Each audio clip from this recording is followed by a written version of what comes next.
Wait লসের জন্য খুবই মজার একটা ছোলা মাখা রেসিপি করব।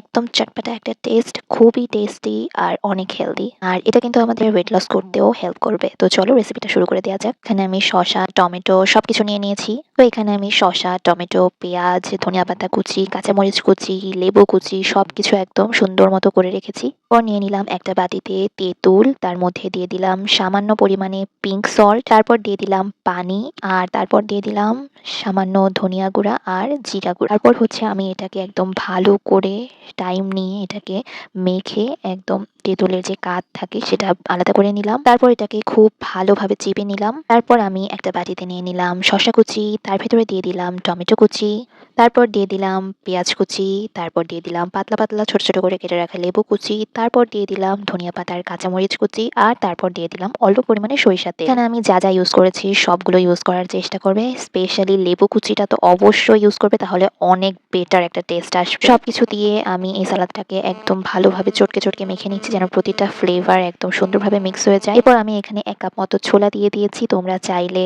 এর থেকে কমও ইউজ করতে পারো।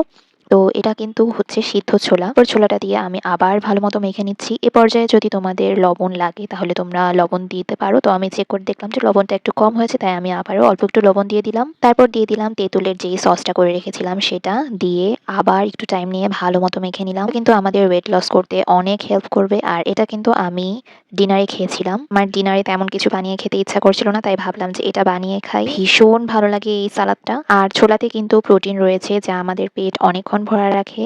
আর কার্বের পরিমাণও অনেক কম। এমন একটা healthy, tasty, easy and simple ছোলা মাখা তোমরা সবাই ট্রাই করে দেখবে। অবশ্যই ট্রাই করবে। কেমন লাগলো আজকের রেসিপিটা সবাই জানিও। কি টাটা।